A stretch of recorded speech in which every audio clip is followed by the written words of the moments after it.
Okay, very good. Whiskey Zero Yankee. This is K9WK. Nice to hear you this evening, sir. My name is Alex, Alpha Lima Echo X-Ray. I'm in Bellefonte, Delaware, 4 miles north of Wilmington, Delaware. Over. Okay, Alex. Very good. Very good. Well, you've got a 5-9 signal here in Missouri, and very nice to meet you. My name is Mike India Kilo Echo, and located in Grain Valley, Missouri. That's like cereal grain, and that's 25 miles east of Kansas City. Where it's kind of cloudy and muggy, 74, and we got some possible thunderstorms in the forecast for overnight. Been in the 80s the last couple of days. We're probably not going to see that again the rest of the week. Back to you, K9WK from WW0Y. Okay, Mike, really good. We have a nice signal here. You're 5 and 8, 58 into Bellefonte, Delaware, and very fine on the weather being in the 80s. I think we're going to go up into the 80s tomorrow and possibly into the upper 80s tomorrow, so that should be interesting. My rig is an FTDX 1200, a Yaesu FTDX 1200. I'm running that into an Ameritron AL80B amplifier, about 700 watts output into an NFED long wire. Over. Okay, well, it's doing an excellent job, 5.9, maybe 5.9 plus, and sounds very good. Nice audio on that DX1200. On this end, I'm using an old Kenwood TS140S, and it's going into a doublet antenna, a 40-meter doublet up 25 feet, and fed with 600 ohm ladder line, and about 500 watts from an ALS 600. Also an Ameritron. I've been using this for about 3 months now, and sure has made operating more fun. People can actually hear me for a change. Back to you. Okay, really good. Yeah, Mike, it's pretty amazing.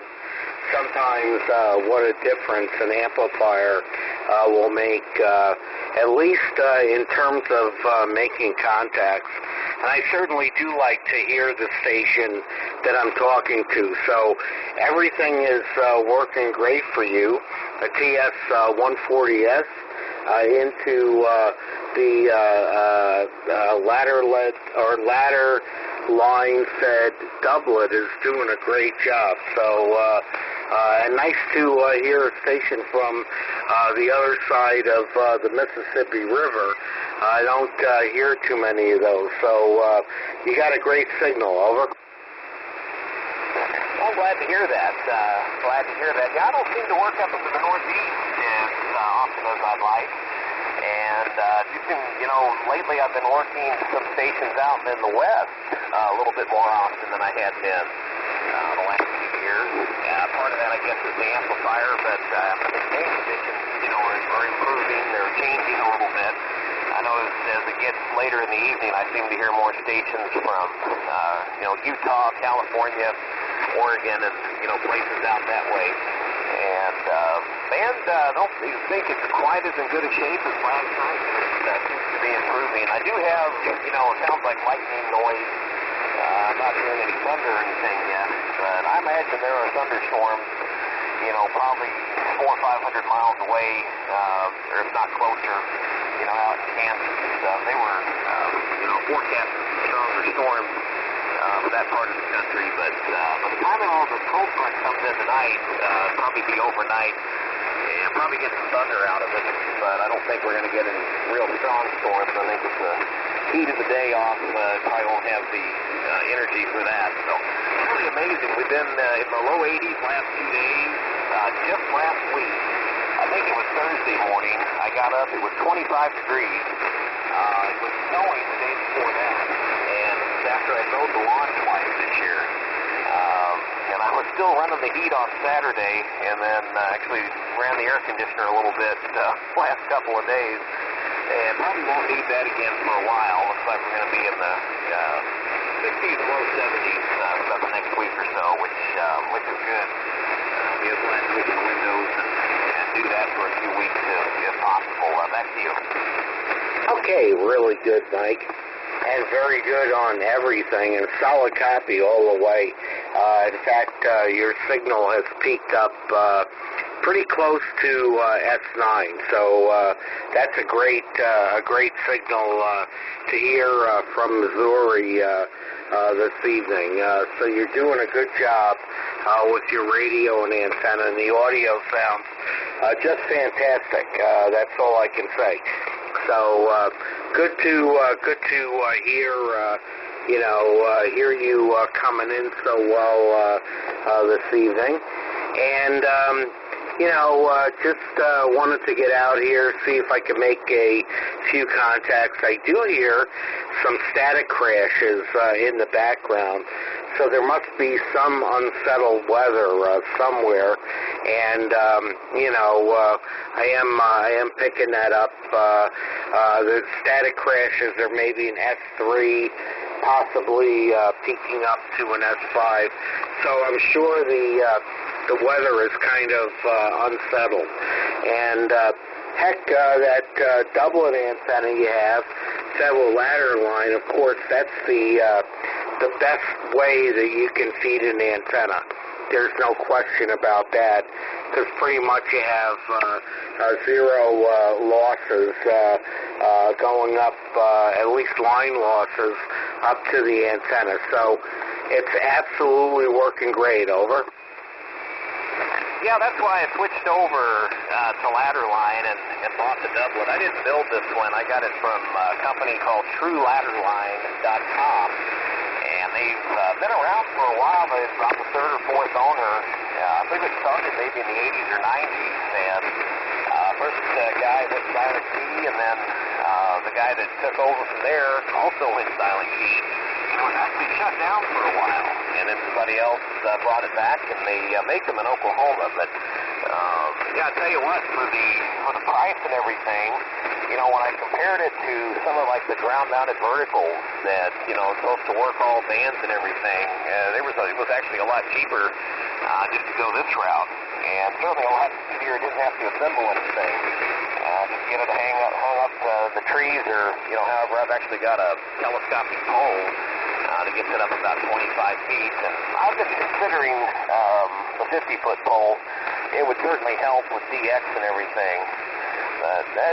Read some articles about, the advantages of it. I always wondered why anybody would use it, because it is a little more difficult, getting it into the shack and everything. And I brought mine right on into the shack.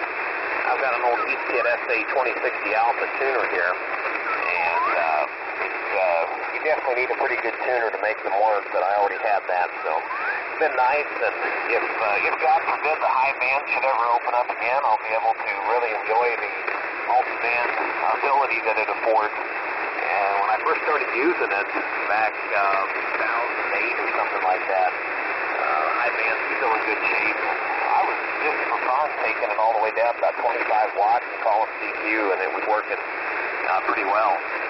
So it's been a nice one to use, and I'm glad I finally discovered it and understood why it worked and what the advantages were. So it's been nice. Well, Alex, I'm curious where the 9 call sign came from.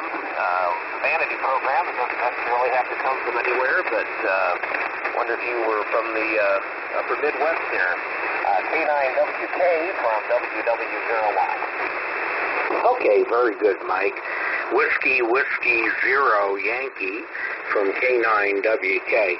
Yes, I lived in the Chicago area for about 25 years, maybe even a little bit longer than that, but I'm not sure. And, picked up this call sign when the vanity call sign system actually opened up. And I switched my call sign a couple times, and you know what? I went back to this one just because I don't know. I guess it's just me. I really like the call, and there was no reason why I should have let it go. But it did become available again, maybe about 3 or 4 months ago. So I decided to take it back. And Yeah, I lived in different suburbs of Chicago. Lived in Naperville, Illinois. Lived in Addison. Lived in Lisle. A whole bunch of different places, and actually worked in the Chicago area for many, many years. Over. All right, very good. Very good. Yeah, I wondered if maybe you were from Illinois, Indiana, somewhere in there with that call. It turns out you were, so very good. You know, I've never been to Chicago, and kind of like to go up there for some reason. I'd like to see it, and almost got to a few years ago. I had a flight that was supposed to connect through Chicago, so I wouldn't have really gotten to see much other than, I guess, O'Hare, but at least I could say I'd been there. That was the year that a blizzard came through on Thanksgiving weekend, and so all the flights got delayed, and in fact, I was a day late getting back here.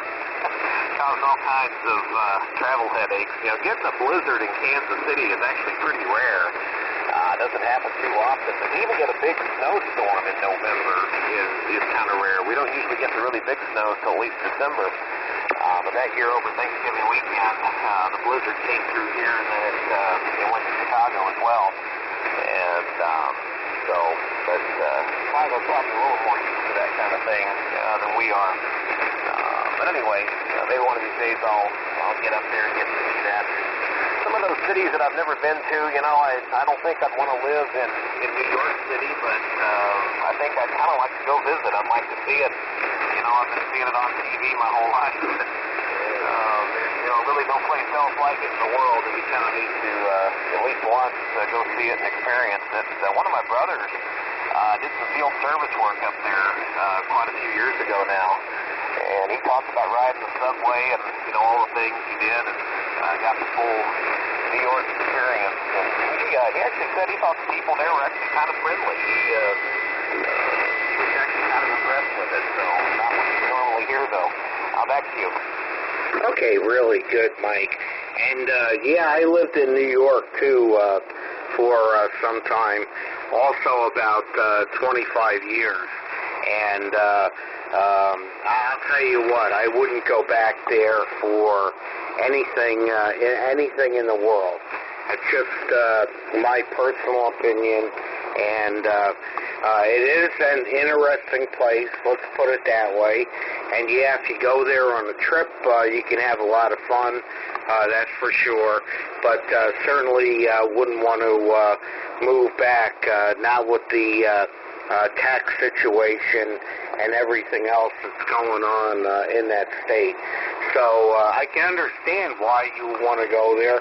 And yeah, I used to ride the subways in New York all the time, and you know, would take different buses to get to actually the subway station at 179th Street. I used to go there and go downtown into the city.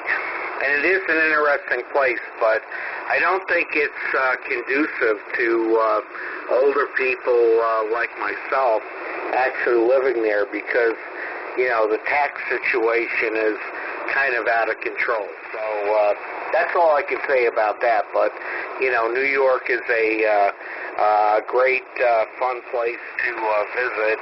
And I still have one of my friends lives really close to where I grew up, and he's also a ham radio operator, and he was born the exact same day that I was. Over. Oh, very good. Very good. Yeah, I talk to people up there from time to time, and you know, wonder, especially like if they live in Manhattan, how in the world they even get on the air, because like there's so many apartment buildings and things. But I know one guy just had the antenna on the roof of his building. I guess he was allowed to do that. Yeah, it'd be neat to see it. I don't think I'd want to live there. But you know, at least to go visit. But, you know, even with the putting the taxes aside, I mean, it's expensive.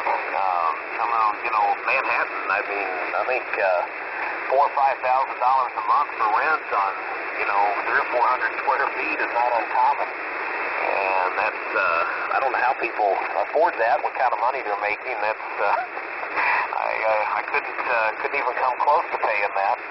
But, to each his own. A lot of people like being in the heart of everything, being able to walk to all the events and stuff like that. So I guess that's maybe the draw. But even here in Kansas City, though, I tell you, they built a couple of new, they call them luxury apartment buildings downtown. They're about 25 stories tall, which is actually a pretty tall building here in Kansas City. Those both went up in the last 5 or 6 years, and gosh, the rent they're getting for those places, a lot of them are, over $2,200 a month, I think.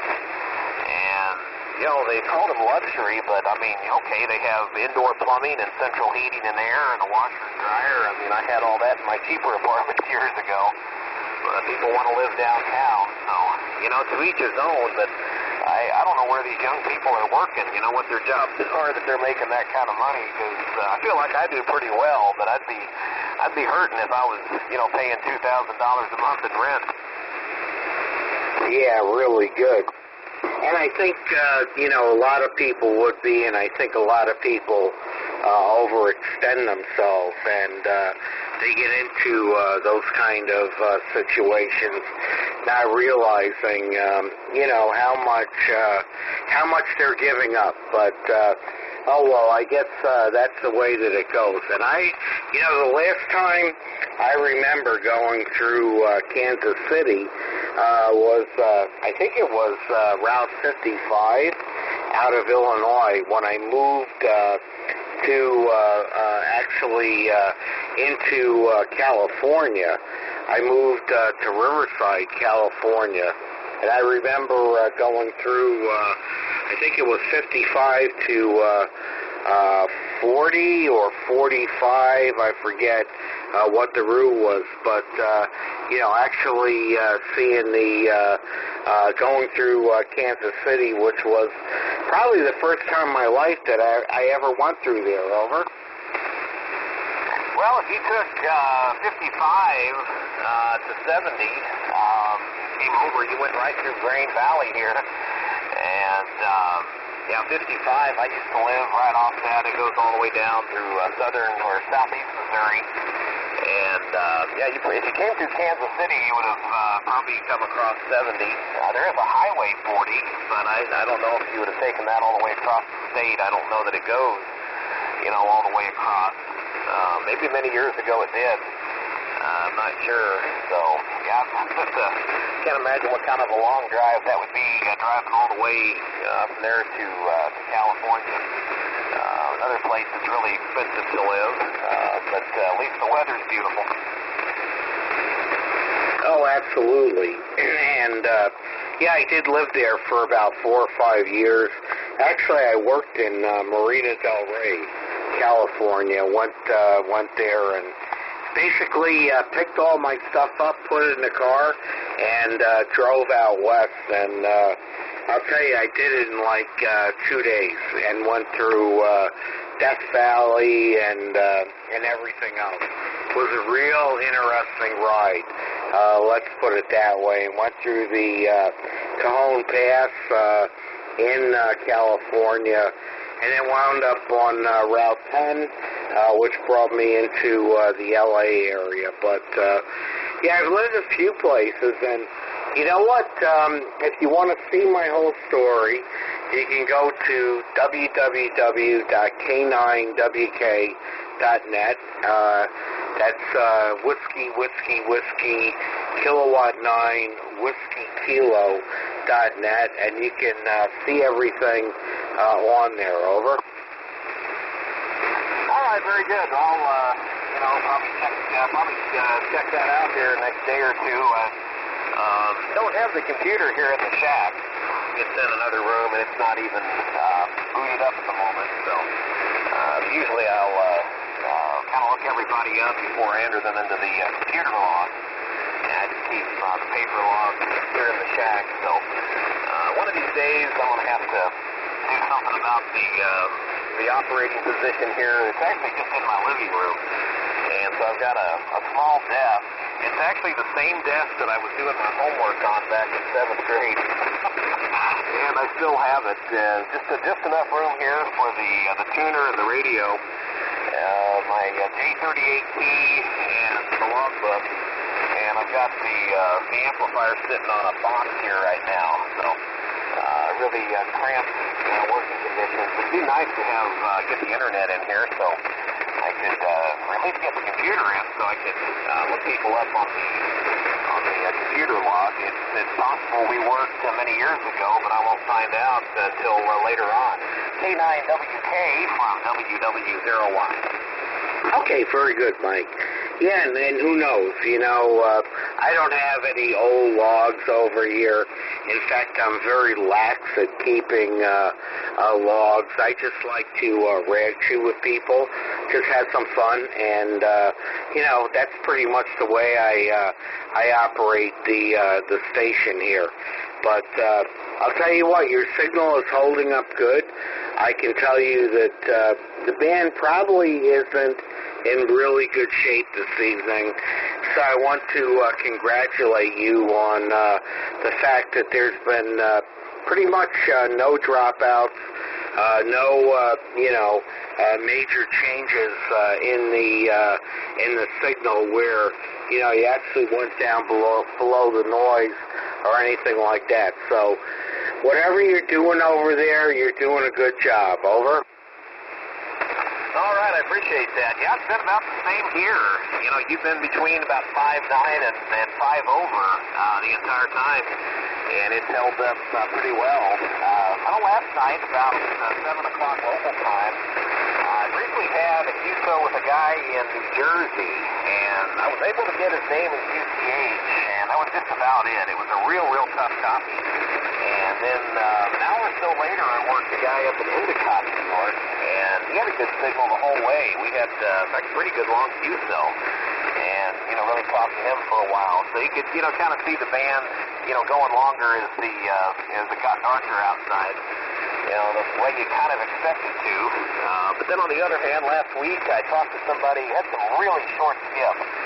Somebody was 50 miles north of me. I couldn't believe it when they told me where they were, because I didn't really ever expect to talk to that town here on 40. I would have expected to have to go down to 80 for that. She gave me a 50 over S9 signal. Wow, 50 over S9. That's like, you're putting in not microvolts, you're putting in millivolts into that antenna, and that is an absolutely unbelievable signal. And yeah, I've got a few signal reports like that. I think 30 over, 40 over, but I don't know if I've ever hit the 50 dB over S9 mark. That's like you're right down the street. Over. Well, that's the thing that's amazing, because there's a guy locally here that I talk to from time to time, and he's maybe a mile from me. I mean, the best I get from him is 20 over. And, this lady was up in Cameron, Missouri, and she said that she's, been listening to me, and